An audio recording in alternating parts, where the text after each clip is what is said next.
नमस्कार दोस्तों, स्वागत है आपका GS solutions with Ashwin sir. पिछले वीडियो में मैंने राजपूत वंश के बारे में आपको इनकी उत्पत्ति और कैसे ये लोग नॉर्थ वेस्ट और गुजरात राजस्थान के इलाकों में आकर बस गए, इसके बारे में डिस्कस किया था। और उसी डिस्कशन को हम आज आगे बढ़ा रहे हैं इस राजपूत वंश के वीडियो की दूसरे पार्ट में। पिछले वीडियो में मैंने बताया था कि राजनीतिक स्थिति क्या थी उत्तर भारत की, कैसे नॉर्थ इंडिया में अलग अलग राजपूत वंश आए। इस मैप के थ्रू मैं आपको रिमाइंड करा दूं, जैसे दक्षिण पश्चिम राजस्थान में गुर्जर प्रतिहार, चालुक्य सोलंकी वंश इनके बाद गुजरात में आते हैं, चंदेल वंश बुंदेलखंड में, मालवा में परमार, गढ़वाल वंश कन्नौज में, तोमर दिल्ली में, अजमेर में चौहान। लेकिन हमने पर्टिकुलरली इन सभी वंशों को अलग अलग करके नहीं देखा था। हमने सिर्फ 3-4 पॉइंट्स पे डिस्कशन किया था। एक तो उत्तर भारत की पॉलिटिकल कंडीशन, देन राजपूतों की उत्पत्ति, और उसके बाद उत्पत्ति से संबंधित सिद्धांत, कैसे इनका जन्म हुआ, एंड देन इनका क्षेत्र विस्तार। और क्षेत्र विस्तार में सबसे पहले हमने पढ़ा था गुर्जर प्रतिहारों को। तो अब हम आगे अगर बात को बढ़ाएं तो गुर्जर प्रतिहारों के पतन के बाद आपको पता होगा, पिछली बार मैंने बताया भी था, यहाँ पर कुछ बच्चों ने मुझे मैसेज किया कि सर ये राजपूत शब्द कहाँ से आया। तो मैं आपको ये बताता चलूँ, पिछली वीडियो में ये बताना मैं भूल गया था कि ये जो राजपूत शब्द है ये संस्कृत के राजपुत्र से बना है। ये आप लोगों को याद रखना है, कई बार एग्जाम में पूछा है। और कुछ लोगों ने पूछा कि सर क्या ब्राह्मण वंश से भी राजपूतों का संबंध है? तो बिल्कुल है। इसका जिक्र गोपीनाथ शर्मा जी और भंडारकर जी करते हैं कि ब्राह्मणों से भी उत्पत्ति राजपूतों की हुई, ऐसा कहा जाता है। खैर आगे बढ़ते हैं। तो मैं आपको बता रहा था कि राष्ट्रकूटों ने जब गुर्जर प्रतिहार वंश का अंत किया तो प्रतिहारों के सामंत उभर कर नॉर्थ वेस्ट और नॉर्थ इंडिया में आए, जिनमें गुजरात में चालुक्य, चंदेल वंश बुंदेलखंड में, मध्य भारत में कलचुरी, चौहान वंश दिल्ली और अजमेर के आसपास, और परमार वंश मालवा में थे। और इन्हीं को हमको देखना है, एंड देन देखना है उस काल की सामाजिक आर्थिक परिस्थितियों को। तो चलिए सबसे पहले चौहान वंश के बारे में डिस्कशन करते हैं। मेरा जो मोहम्मद गौरी और गजनवी का वीडियो है उसमें चौहान वंश के बारे में मैं पहले ही बता चुका हूँ, तो ज़्यादा यहाँ बताने की आवश्यकता नहीं है। बस इतना याद रखिएगा, चौहान वंश की उत्पत्ति भी अग्निकुंड से ही हुई। दिल्ली अजमेर तक इनका साम्राज्य विस्तार था। और इनके बारे में 2 फैक्ट्स इंपॉर्टेंट हैं। तराइन के युद्ध, तराइन का पहला और दूसरा। इसका जो चौहान वंश का फाउंडर है, संस्थापक है, वो वासुदेव है। और चौहान वंश के प्रारंभिक जो नरेश थे, जैसा कि मैं बता चुका हूँ, ये गुर्जर प्रतिहारों के सामंत थे, इन्हीं के अंडर में कार्य करते थे। अजयराज एक महत्वपूर्ण शासक हुए चौहान वंश के, जिन्होंने अजमेर की स्थापना की, इसलिए इन्हें अजमेर के चौहान भी कहा जाता है। लेकिन इस वंश के सबसे फेमस और महानतम शासक हुए पृथ्वीराज तृतीय, जिसके बारे में मैंने मोहम्मद गौरी में डिस्कशन किया है। एक बार इसको मैं रिपीट कर देता हूँ। इन्हें कई ग्रंथों में राय पिथौरा भी कहा जाता है। 1178 के आसपास ये गद्दी में बैठते हैं और 14 वर्ष की अल्पायु में ये गद्दी हालांकि ज़रूर संभालते हैं, लेकिन अपना साम्राज्य विस्तार आगे बढ़ाते हैं। इस क्रम में ये 1182 में परमर्दी देव, जो चंदेल वंश के शासक थे, उनको हराते हैं। यहाँ पर आला उदल की कहानी बहुत फेमस है। देन 1186 में ये भीम द्वितीय पर भी अटैक करते हैं। भीम सेकंड ये वही था जिसने मोहम्मद गौरी को हराया था। तो पृथ्वीराज चौहान इनसे भी हार जाते हैं। देन इसके बाद मोहम्मद गौरी जब अटैक करता है भारत में, तो तराइन के प्रथम युद्ध में 1191 में ये उसको हराते हैं, लेकिन 1192 में ये हार जाते हैं।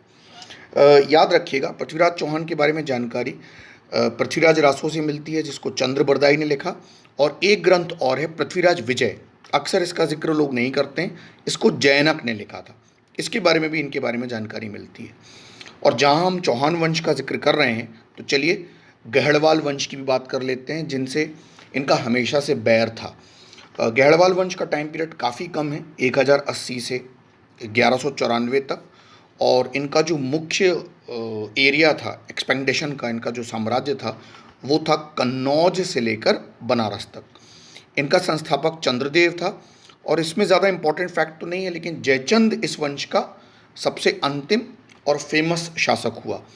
जयचंद के बारे में 2-3 चीज़ें याद रखिएगा। एक तो चौहानों से इनके संबंध अच्छे नहीं थे, क्योंकि पृथ्वीराज चौहान ने इनकी पुत्री संयोगिता के साथ गंधर्व विवाह किया था। देन तुर्कों ने इस वंश पर कई बार आक्रमण किया कन्नौज को जीतने के लिए। और फाइनली 1194 में चंदावर के युद्ध में जयचंद जी पराजित हो जाते हैं मोहम्मद गौरी से। देन इसके बाद आता है महानतम परमार वंश, मालवा में, मध्य प्रदेश में, 10th सेंचुरी के आसपास। ये पहला इसका जो इंडिपेंडेंट किंग हुआ वो था सियक। कहते हैं सियक ने ही इस वंश की स्थापना भी की थी। इनकी प्रारंभिक राजधानी उज्जैन थी, आपको याद रखना है अगर पूछता है कभी परमार। प्रारंभिक राजधानी उज्जैन थी। गुर्जर प्रतिहारों की भी प्रारंभिक राजधानी थी। बाद में ये अपनी राजधानी चेंज करके धारा नगरी को बना लेते हैं। इनके बारे में एक महत्वपूर्ण साहित्यिक स्रोत है नवसाहंग सांक चरित्र। इसके बारे में आपको ज़रूर याद रखना है, ये एग्ज़ाम में कई बार पूछा है। तो इसको आंख बंद करके टिक कर दीजिएगा कि ये किसके बारे में बताता है, परमार वंश के बारे में। इस वंश के एक और महानतम शासक हुए हैं वाकपति मुंज। इन्होंने मुंज सागर झील बनवाई थी। ये यूपीपीएससी में और कई बार मैंने देखा है यूपीएससी तक में क्वेश्चन पूछा हुआ है। तो वाकपति मुंज थे, कनेक्ट कर सकते हैं मुंज सागर झील। लेकिन इस वंश के सबसे प्रसिद्ध शासक हुए राजा भोज। एक मेहर भोज थे जो मैंने पिछले वीडियो में बताया आपको, वो मेहर भोज गुर्जर प्रतिहार के हैं। ये राजा भोज हैं। 1000 से 1055 ईस्वी तक इनका टाइम पीरियड है। इन्होंने धारा को पहली बार कैपिटल बनाया। कहते हैं मेहर भोज के ही टाइम पर परमार वंश में साहित्यिक, सांस्कृतिक और हर तरीके से उन्नति हुई, ज़बरदस्त ग्रोथ हुआ। काफ़ी बड़े ज्ञाता थे। इन्होंने खगोल शास्त्र, चिकित्सा, धर्म, व्याकरण, स्थापत्य, आर्कोलॉजी सभी पर ग्रंथ लिखे हैं। इनका आयुर्वेद पर एक ग्रंथ है जिसको बोलते हैं आयुर्वेद सर्वस्व। ये एग्जाम में कई बार पूछा है, तो ये भी आपको याद रखना है। आयुर्वेद सर्वस्व मेडिकल साइंस पर है ये। इन्होंने कविराज की उपाधि ली थी। धारा नगरी में इन्होंने भोजशाला नाम का एक कॉलेज भी बनवाया था। ये एक इम्पॉर्टेंट फैक्ट है, एमपीपीएससी में ज़रूर पूछता है। कहाँ बनवाया था? धारा नगरी में। भोजपुर नाम का एक नगर भी बसाया है और भोजसर नाम का एक तालाब। आगे जाकर चालुक्य शासक भीम प्रथम, ये वही भीम प्रथम थे जो महमूद गजनवी से हार गए थे। एंड कलचुरी शासक लक्ष्मीकर्ण ने धारा पर अटैक किया। देन भोज इनसे लड़ते हुए मारे गए। यहीं भोज की मृत्यु होती है। तो ये परमार वंश है। परमार वंश के बारे में इतने फैक्ट्स पर्याप्त हैं। आप एक बार वीडियो को पॉज कर करके देखते जाइएगा और लिखते जाइएगा, तो आपको जल्दी ये याद भी होगा। इसके बाद आते हैं गुजरात के चालुक्य। इनको अनिलवाड़ के चालुक्य भी कहा जाता है। ये भी अग्निकुंड से उत्पन्न हुए। जो राजपूतों के 36 कुलों की सूची है उनमें इनका, गुजरात के चालुक्यों का नाम मिलता है। इनको सोलंकी वंश भी कहा जाता है। खासतौर पे 2 फैक्ट्स आपको याद रखने हैं, भीम प्रथम और भीम द्वितीय के बारे में। आप मूलराज प्रथम भी कह सकते हैं इनको। फाउंडर इसके मूलराज प्रथम थे जो कि जैन धर्म के उपासक थे। याद रखिएगा गुजरात के चालुक्य में अधिकतर जो शासक हुए हैं वो जैन धर्म के मानने वाले थे।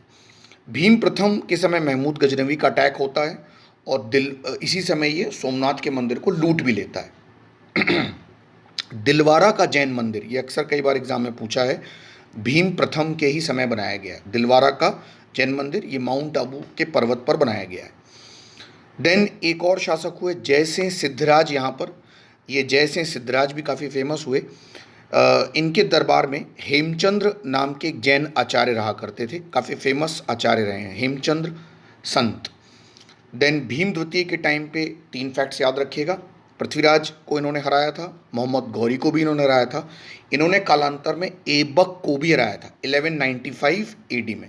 हालांकि बाद में ये ऐबक से स्वयं हार गए थे और गुजरात को ऐबक ने जीत लिया था। तो ये चालुक्य वंश के बारे में कुछ इंपॉर्टेंट फैक्ट्स हैं और इनके बारे में कुछ तथ्य। देन चंदेल वंश भी इंपॉर्टेंट है भारत में। इनको जेजा भुक्ति के चंदेल भी कहते हैं। बच्चे अक्सर पूछते हैं कि जेजा भुक्ति के चंदेल का मतलब क्या है। दरअसल इस वंश का जो संस्थापक नन्नुक था उनका एक पौत्र हुआ, उसका नाम जेजा था, उसको जयसिंह कहते हैं, इसलिए इसके नाम पर इन्हें जेजा भुक्ति के चंदेल कहा जाता है। यहाँ पर 2 इंपॉर्टेंट क्वेश्चन आपको याद रखना है। एक तो ये प्रतिहारों के सामंत थे जैसे कि चौहान थे और चालुक्य थे। देन खजुराहो के जो मंदिर हैं, इनकी खजुराहो कैपिटल भी थी और खजुराहो के मंदिर भी इन्होंने ही बनवाए हैं। खास तौर पर यहाँ के जो फेमस शासक हुए जिनका नाम यशोवर्मन था, इन्होंने खजुराहो में विष्णु टेम्पल बनाया है। चतुर्भुज मंदिर कहलाते हैं ये आपको हमेशा याद रखना है। यहाँ पर इसने एक विशाल तालाब भी बनवाया है, बहुत बड़ा पॉन्ड बनवाया है। देन एक शासक और हुए विद्याधर जो कि 1019 से 1029 के बीच में हुए। इनको मुस्लिम जो शासक हैं वो नंद और विदा मिलाकर विद्याधर कहते हैं, संबोधित करते हैं ऐसा इनको, मुस्लिम शासक जो बाहर से आए।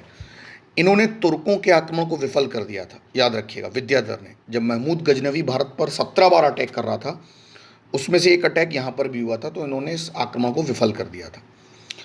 अब देख लेते हैं इस समय की सामाजिक, आर्थिक और राजनीतिक परिस्थितियाँ। ये तो मैंने कुछ आपको बचे हुए जो वंश थे, जो गुर्जर प्रतिहारों के सामंत थे, उनके बारे में बताया। देखिए, ऑब्वियस है ये शासक सभी आपस में लड़ रहे थे, तो सामाजिक, आर्थिक और धार्मिक परिस्थितियाँ बहुत वेल कंडीशन में या बहुत अच्छी नहीं कही जाएंगी। दरअसल ये जो 800 और 1200 का टाइम पीरियड है, मैं पहले ही बता चुका हूँ, एक संक्रमण का युग था। इस समय इकोनॉमिक कंडीशन की बात करें, आर्थिक परिस्थिति, तो गति शून्यता और ह्रास का युग है। मतलब जैसे व्यापार रुक सा गया। इसका रीज़न था, एक तो 7वीं से 10वीं सदी तक वाणिज्य व्यापार की अवनति हो गई। वाणिज्य व्यापार लगभग ठप हो गया। क्यों हो गया? जो पश्चिम में रोम साम्राज्य था, भारत के पश्चिम में, उसका पतन हो गया और रोम साम्राज्य से बड़ी मात्रा में सोना भारत आता था, गोल्ड। इसलिए भारत में सोने के सिक्कों का बहुत बड़ा अभाव देखा गया इस खास तौर पे टाइम पीरियड में, और इससे भारत को भारी नुकसान हुआ। खास तौर पर कई थल मार्गों पर तुर्कों का कब्जा हो गया, तो उन थल मार्गों से अब रोम या बाहर के देशों में जाना भी संभव नहीं था। इसीलिए यहाँ पर हम व्यापार का ह्रास देखते हैं, डिक्लाइन देखते हैं। बट हालांकि इसमें थोड़ा बहुत सुधार होता है जब साउथ ईस्ट एशिया की तरफ भारत व्यापार करता है। यानी अगर आप इंडिया का साउथ का मैप देखें तो जावा, सुमात्रा, इंडोनेशिया आइलैंड की तरफ हम जब बढ़ते हैं और नए समुद्री मार्गों की खोज होती है, तो अल्टीमेटली कुछ फैक्ट्स क्या निकल कर आते हैं। एक, 10वीं से 12वीं सदी तक वाणिज्य व्यापार में गिरावट होती है, क्योंकि तुर्क इन्वेजन्स होते हैं और कई रास्ते ब्लॉक हो जाते हैं। समुद्री मार्गों पर जाने से भी लोगों को धार्मिक रोक लगती है। इसका उद्देश्य था, मतलब भारत से लोग जो समुद्री मार्ग से बाहर जाते थे उन पर रोक लगती है। क्यों रोक लगती है? संभवतः एनसीईआरटी में ऐसा दिया गया है कि वेस्ट में जो इस्लाम प्रधान क्षेत्र थे वहाँ पर भारतीयों को जाने से रोका जा रहा था। देन पश्चिमी दुनिया से व्यापार में मंदी आती है, जो मैं अभी बता रहा हूँ। वेस्ट से तो हमारा व्यापार ह्रास होता है, बट याद रखिएगा साउथ ईस्ट एशिया और चाइना से 12वीं सदी तक सुधार होता है, मतलब व्यापार में तेजी आती है। तो एक तरफ अगर हम भारत की सीमाओं को देखें, मतलब मैं अगर आपको उसको मैप के थ्रू समझाना चाहूँ, 1 मिनट बस दे दीजिए, मैप निकाल लेता हूँ। तो हमारा वेस्ट एशिया की तरफ व्यापार घटता है, लेकिन ईस्ट की तरफ चाइना और साउथ ईस्ट एशिया की तरफ हमारा व्यापार बढ़ता है। तो एक तरफ तो व्यापार घट रहा है, लेकिन साउथ इंडिया में जब मैं आपको राष्ट्रकूट और दूसरी वंश पढ़ाऊँगा तो वहाँ इसका डिस्कशन करूँगा। देन देख लेते हैं अब हम सामाजिक स्थिति। ये तो मैंने आपको व्यापार बताया। सोशल लाइफ में तीन पॉइंट्स निकल कर आते हैं। कास्ट सिस्टम, जाति व्यवस्था। याद रखिएगा, जाति व्यवस्था इस समय समाज का आधार थी। ब्राह्मण क्षत्रिय वंश मजबूत होते हैं, शूद्रों की और वैश्यों की हालत जस की तस बनी रहती है, इवन उसमें और गिरावट आती है। सती प्रथा के बारे में मैं बताता चलूँ, खासतौर पे कंडीशन ऑफ द वुमन यहाँ पूछी जाती है सामाजिक स्थिति में। महिलाओं की स्थिति में और गिरावट आती है। जौहर और सती प्रथा का जिक्र मिलता है, जो कि महिलाओं के लिए सही नहीं समझा जाता था। जौहर में लोग महिलाएं आत्मदाह कर लेती थी, और सती में अगर व्यक्ति की शादी के बाद मृत्यु हो गई है तो महिला को उसके साथ सती होना पड़ता था। वेद पढ़ना अभी वर्जित था महिलाओं के लिए। विवाह कम आयु में हो जाता है। बट एक नया फैक्ट देखने मिलता है, संपत्ति में इनको सक्सेसर मान लिया जाता है, उत्तराधिकार इनको दिया जाता है, संपत्ति में अधिकार महिलाओं को मिलता है। रिलीजियस लाइफ के बारे में बात करें, जो सोशल लाइफ का एक बहुत बड़ा पहलू है, हिंदू रिलीजन का फिर से पुनरुत्थान होता है, और जो पूर्व से बौद्ध और जैन धर्म चले आ रहे थे उनका ह्रास होता है, क्योंकि उनको मानने वाले जितने शासक थे उनका पतन हो जाता है। अल्टीमेटली जो राजपूत वंश हैं उनमें से मैक्सिमम हिंदू धर्म के उपासक थे, इसलिए हिंदू धर्म का फिर से पुनरुत्थान होता है, फिर से राइज होता है। केवल पूर्वी भारत तक जैन धर्म और बौद्ध धर्म सिमट के रह जाते हैं, जिसको संरक्षण देते हैं पाल वंश के लोग। तो ये कुछ सामाजिक आर्थिक परिस्थितियां हमारे सामने निकलकर उस समय आती हैं। एक बहुत बड़ा फैक्टर यहाँ उभर के आता है, सामंतवाद का उदय, जिस पर मैं जल्द ही एक नया वीडियो बनाकर आपको डालूंगा, ताकि हम सामंतवाद या फ्यूडलिज्म पे भी डिस्कस कर सकें। तो थैंक यू सो मच। मेरे नंबर इसमें दिए हुए हैं, चैनल को सब्सक्राइब कीजिएगा और मुझे मैसेज ज़रूर कीजिएगा, अपना फीडबैक भी दीजिएगा। Thank you so much.